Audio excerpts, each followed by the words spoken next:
Hey everybody, welcome to another episode of Cash and Sport. Today is a really interesting episode for me because I've got Yannick Wombo on the line with me. He's a broadcast expert, he's a marketing expert, he's a cool guy, likes football, worked in some pretty big places. And we're going to talk about the broadcast landscape, primarily with regards to CAF, because we can't, it's a problem for us to watch CAF matches and the AFCON. SuperSport have just announced today that they're going to be broadcasting the AFCON, which is great. But it doesn't necessarily mean that there's a set deal. I mean, we every time we have to hold and cross thumbs, fingers, toes, and everything to hope that we'll be able to watch those games. So today I'm going to talk to a broadcast expert, Yannick Wombo, and hopefully we'll get a really good picture of what exactly is broadcasting, how does it work, what happened to the previous deal, and how did we get to where we are now? Anyway, Yannick, good afternoon. Thank you so much for taking the time to speak to me. How are you doing, my brother? I'm good, Kobile. Thank you for inviting me, bro. Excellent. So let's just start off, get straight into it. Yannick Wombo. Who is Yannick? If people don't know who Yannick is, right? Let's just go through a little bit of a timeline of the stuff that you've done. I mean, you've worked with CAF, you've worked at FIFA, you've worked independently in terms of starting your own company in terms of marketing and broadcast. And then you moved over to the real broadcast space where you were taking care of some pretty big broadcast deals and arranging broadcast deals. We're not going to go too deep into who you were working for and so on. But who's Yannick? How did this evolution come about to where you are? Yeah, so it's a very simple guy. Born in the DRC. I've been living in South Africa for all my life now. Did all my schooling in South Africa, university and everything. So cut a long story short, after doing my degree at UJ, I got the opportunity to work at the FIFA World Cup. No, first it was the Confederations Cup, 2009. And then I got called up again to do the FIFA World Cup as a media team liaison type of thing, where I worked with the various French teams and the teams that were participating, doing a lot of administrative work. But I enjoyed it because for me, it was like the first World Cup in Africa and I'm working on it. So that's really what started for me. And then I just graduated. So I was kind of like thinking what my next move would be. My degree was obviously governance and communications degree. I was just thinking, what am I going to do with this degree? How am I going to use it? But after my experience with FIFA, I kind of like had an idea, okay, this is what I like. It was a lot of hard work, long hours, but I actually really enjoyed it. So I wanted to get into something that I really enjoyed. So after that, I did some work with SAFA, association, where I participated with various CAF competitions, CAF under 20, CAF under 17, CAF Women's Cup, the AFCON. And after that, I went into sports marketing agency, where I was account manager for various sponsors that sponsored, they invested into sports, football. I think it was also the one portfolio we did was the Soweto Marathon, which was quite a while back, when Nedbank just joined the Soweto Marathon. So I did. And then after that, I decided, okay, you know what, my next project is really to venture into Africa. And I went out to work for a company, a broadcast company that did broadcasting rights for French broadcasters into Africa. And that was really my first glimpse of broadcasting in general. So understanding the various satellites that we have, understanding the intricacies between feeds and all of that. And also understanding from a broadcasting perspective, we in Africa, all of that kind of stuff. So that's where I've been really, that's what I've been doing. And right now, as you know, I'm still in the same business. Broadcasting. Right. So cool. Now that we've got a brief idea of who Yannick is. So Yannick knows his broadcast stuff. The problem for a lot of people is that they assume that broadcasting is just, hey, there's a TV, SuperSport is there. They've got a truck. They are beaming this to my TV and I'm paying DSTV for that. there's a lot of architecture in the background. There's usually someone who's the rights holder. There's usually someone who's the broadcaster. The rights holder, says, listen, obviously the rights holders are attractive. The broadcasters wanted to broadcast the games. They would approach the rights holder. There would be a lottery. Generally, let's break it down, layman's terms. If you're explaining it to your son, how does broadcasting work? Yeah, so layman's term, the ecosystem is quite simple. Yeah. You have the federation, yeah, who are the rights holders. Yeah. They own the professional entity, the football tournament, the rugby tournaments, the athletics, IAAF, all of that, the UEFA, that's the rights holders. Correct. And then you have the broadcaster. The broadcaster buys the rights to broadcast the events on their platform. Correct. Broadcasters are your SABC, layman's terms, SuperSport, Sky, Canal, whatever. Yeah. And now you have various others, but we're not going to get that deep. Yeah. And then you have advertisers, right? The advertisers are those that invest in sports events that bring out the most viewership. So basically, that's how the system connect, basically. So those are the three major... If we were to keep it really, really simple, the two most important is the rights holders, the people who actually put the games, who organize the games, and the broadcasters who pay to televise those games. Yeah, to put the cameras there and televise those games. Right. 100%. Now that we've got a brief skeleton, let's add some meat to this thing. The CAF broadcast issue. Now, a brief chronological history of what happened with CAF is in 1994, a company by the name of Sport 5. Sport 5 is a big global. What they do is they buy up rights and they assist a lot of federations. They assist UEFA, CAF, CONMEBOL, if I'm not mistaken. They are a media marketing agency, and they do a whole bunch of other stuff. But in terms of sport and football, they are probably football's most important entity that people don't really know about, in terms of just how they help to get the images from the game to your screen, and how they play like a middleman type of role. So essentially in 1994, Sport 5 came about. They bought the rights to broadcast CAF matches. That was the first major deal. In 2004, they became the media partner for all CAF rights. So what they did is instead of them just, because they were a big organization, they bought the rights and then they would sub-license those rights to other broadcasters such as SuperSport, Canal Plus. We'll talk about SuperSport specifically for South Africa because people here understand the context.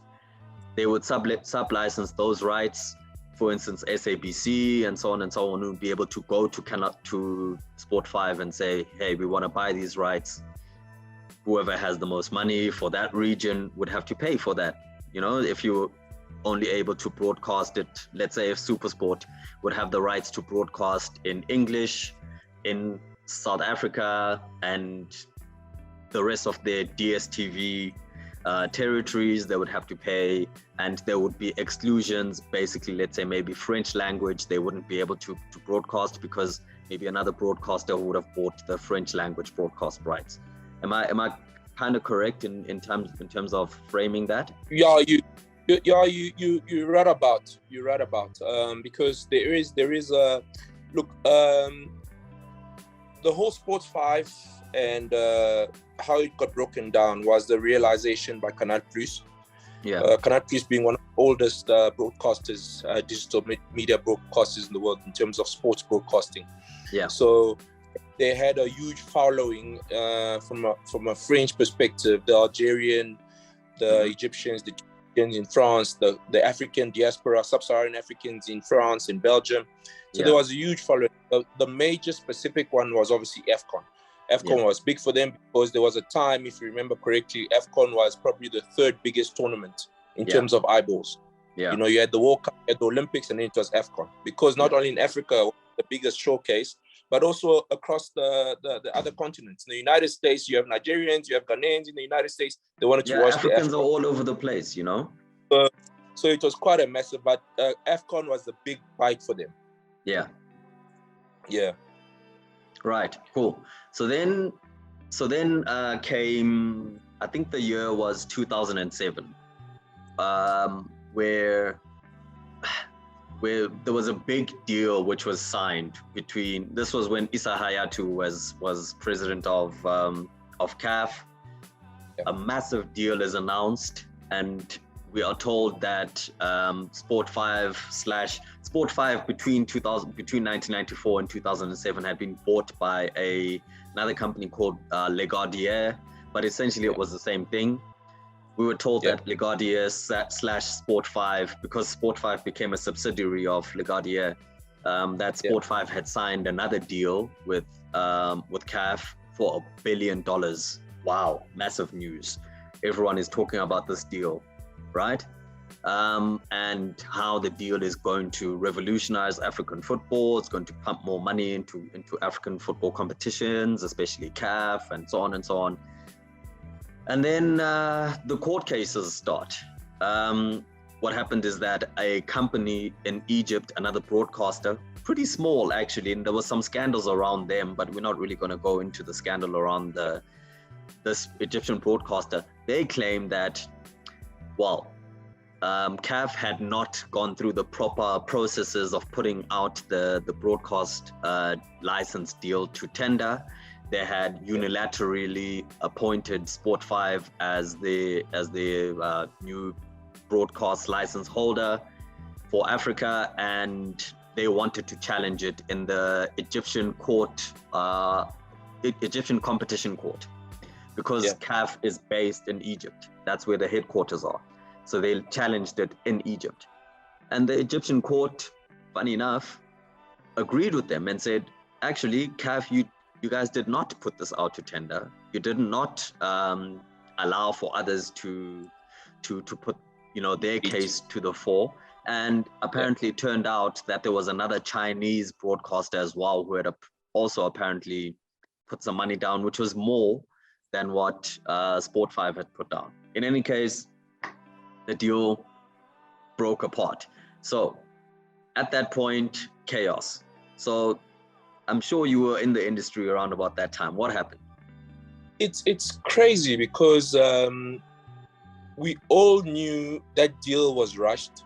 Yeah. Because CAF was going into the Congress, the National Election Congress. Yeah. And there was a feeling, I'm not sure how true, but there was talks around that Legaudier needed to keep CAF rights. Yeah. Should Issa to leave, step down, or whatever the case might be. They needed to keep the CAF rights. So a lot of broadcasters felt that it was rushed. There wasn't enough time given for everyone to state their case, let alone their bidding. Yeah. So I think there was the main rumor around that they did everything to keep the CAF rights so that should a new president come in, this deal is already in place. So there was the one rumor that was going around. The other thing that was going around is that Legaudier were selling parts of their business. Obviously, Legaudier, Vivendi, who owned Sony, they were breaking down their businesses. So there was a whole lot of mergers and acquisitions happening. Yeah. So they knew the survival of Legaudier would be CAF rights. Because I think at the time they only had the Bundesliga and the CAF competition. That's all they had. Yeah. So they needed to keep CAF because there was their money generator. Yeah. So those were the two major rumors that went. But everybody spoke about it. We all knew that there was something wrong with that. And trust me, the CAF rights the value when it comes to eyeballs, when it comes to sponsorship, the possible prospective sponsorship for CAF competitions, you're looking at, it's more than $1 billion. Yeah. If the EPL with Sky and BT are looking at 146 billion, about 150 billion, imagine CAF is massive. So there was some wrong, and 1 billion was not the value of CAF, the CAF rights at the time. And then comes along, and then obviously by shock, Issa Hayatou loses the election that you're talking about. And it comes out obviously that there was corruption, and then he's charged by FIFA. And then Ahmad comes along, and Ahmad says, no. I wasn't happy with this deal in the first place. And it looked dodgy and fishy. But the ramifications for that deal falling apart resulted in localized broadcasters not having, because the deal falls apart, all of the other contracts signed for that deal to happen fall away. So therefore, SuperSport doesn't have a deal anymore. SABC doesn't have a deal. Canal Plus doesn't have a deal. Any other broadcaster on the continent doesn't have a deal because the mother deal is gone. It's like you cut off the umbilical cord, and no one has access. They now have to go directly to the rights holder, which is CAF, and bid there. So I mean, what did you feel about that situation? I personally don't see anything wrong with that. I mean, if you want the rights to the EPL bids the rights. Yeah. Before then they give to Sky, and then you got to go, you deal directly with the EPL. You want the Serie A, or you want La Liga, you go to La Liga. I just felt that CAF didn't have the right personnel who understood commercialization of CAF competitions. Right. So it was easy for them to not deal with broadcasters because they didn't have to deal with the numbers.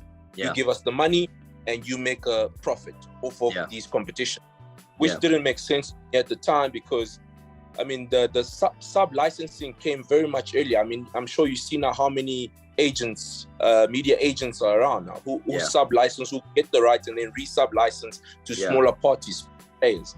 So at that time, CAF just didn't have the right personnel to really understand commercializing its competition, which is sad because, I mean, the value of the competition dropped because there was no CAF competitions on air, and now they got to start again. Yeah. And I think you touched on it earlier. Maybe it's not necessarily the fact that they didn't have the personnel.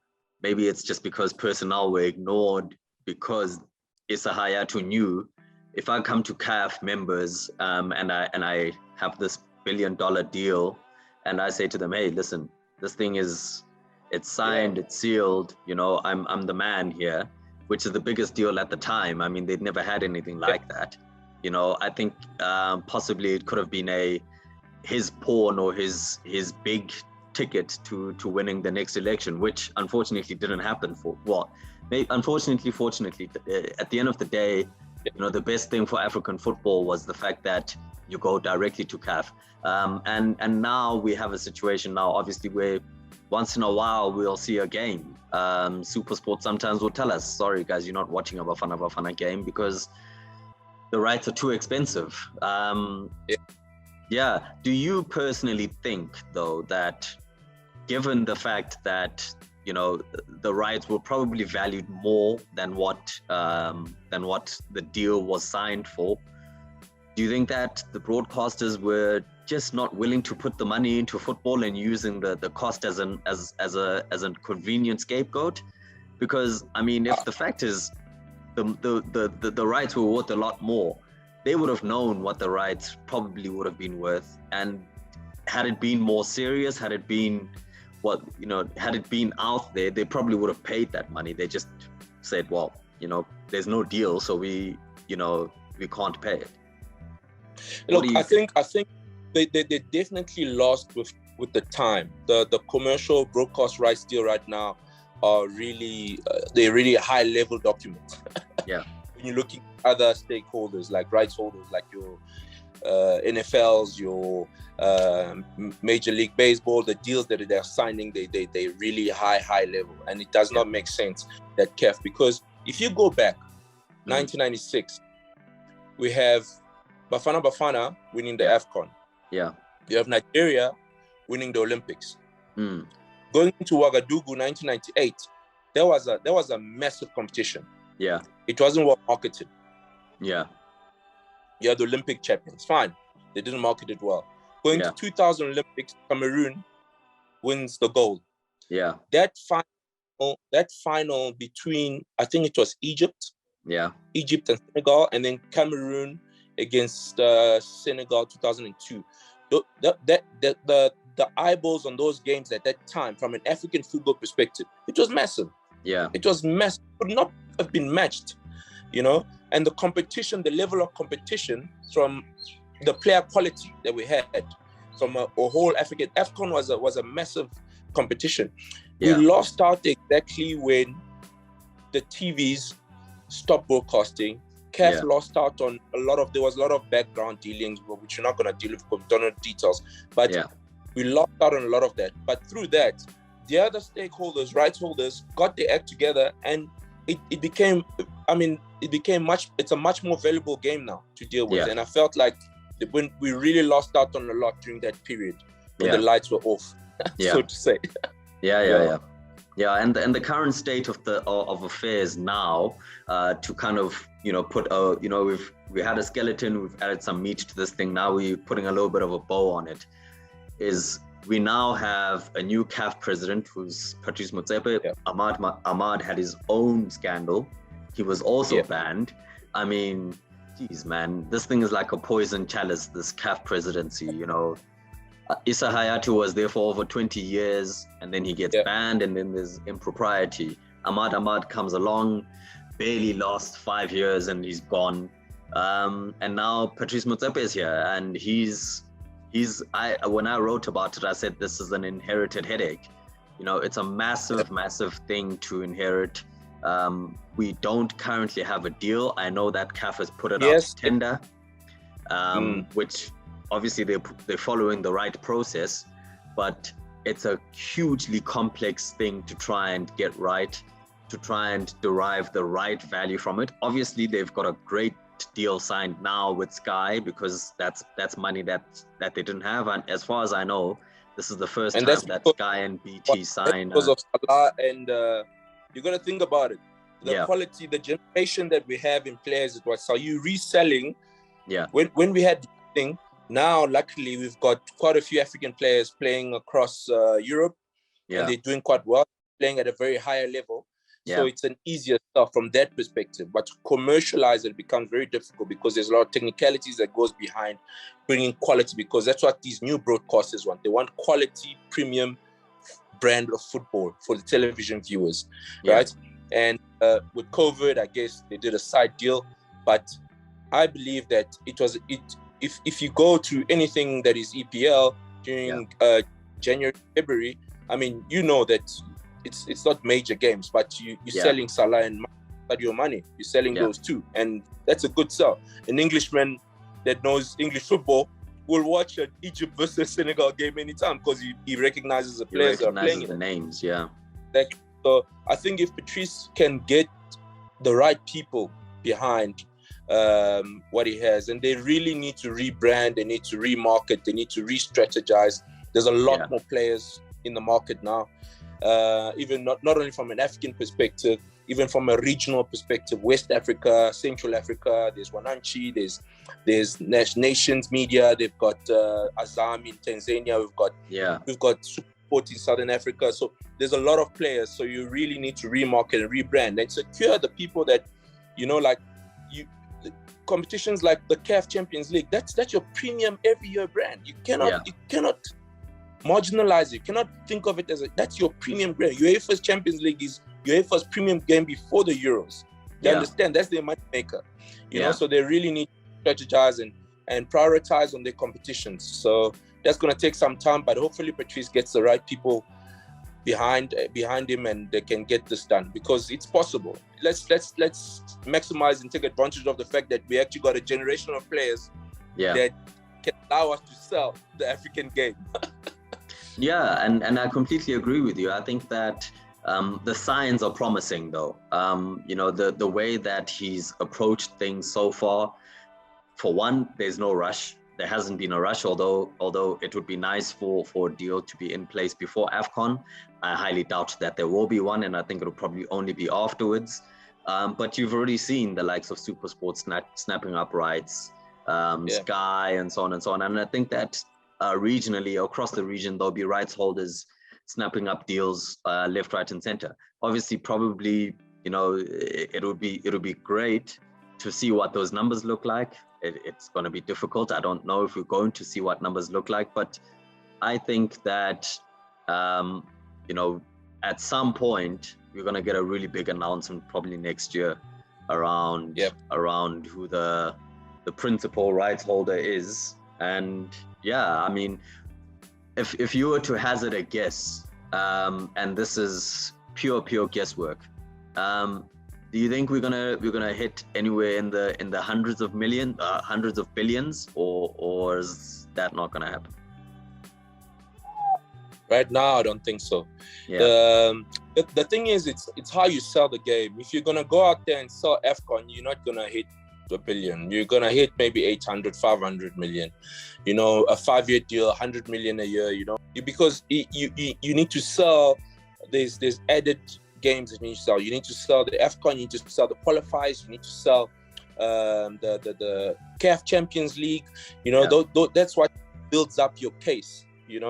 And I've been having a lot of talks about the Super League, and we're not going to get into that, but I think the Super League will work in Africa, but even though I think it will be a disadvantage to the local game generally, because the guys that are winning in the CAF Champions League are well off clubs.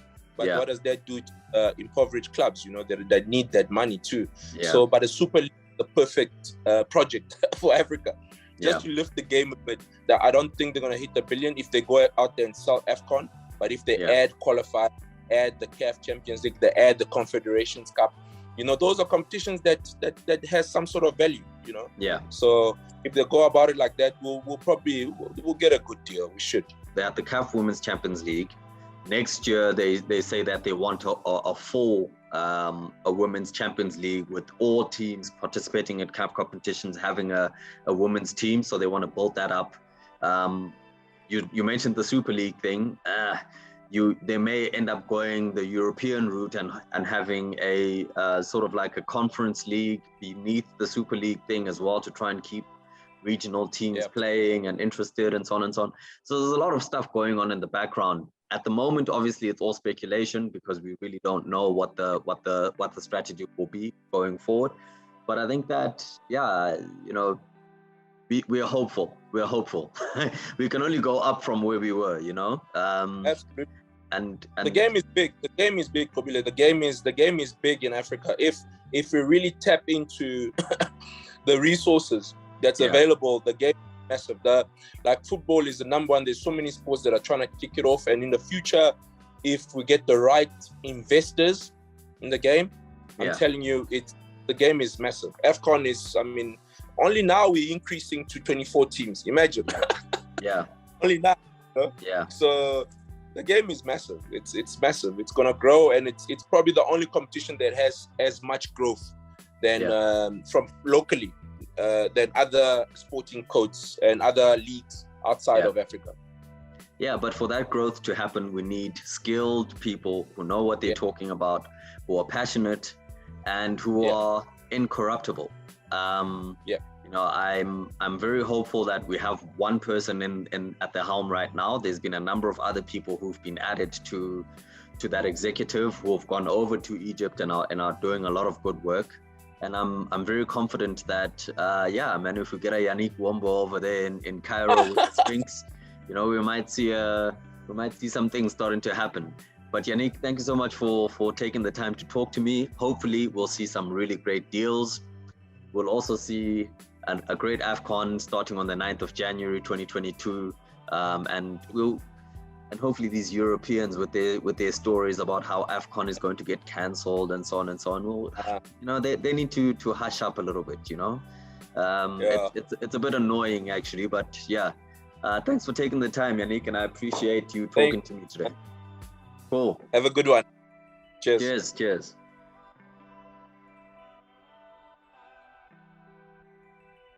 All right, guys, if you've come to this part of the interview, thank you so much for watching. You've watched to the end. Really appreciate the support. My conversation with Yannick Wombo was an interesting one. It's a bit of a sore one for me because of just the degradation in CAF and how, we're not able to watch games. People love this game, and we're hopeful that Patrice Motsepe's regime will bring new change or a sweeping broom. Samuel Eto'o has just been appointed president of Cameroon Football Association. We've got some young people in really high leadership roles, and we're hopeful that African football will start to climb the heights again and become a little bit more important and gain the respect back that it needs. But for that to happen, this deal needs to be, it's crucial. So thank you so much for watching. If you like this type of content, hit the like button below, subscribe, follow us. It really helps us out. It helps the channel to grow.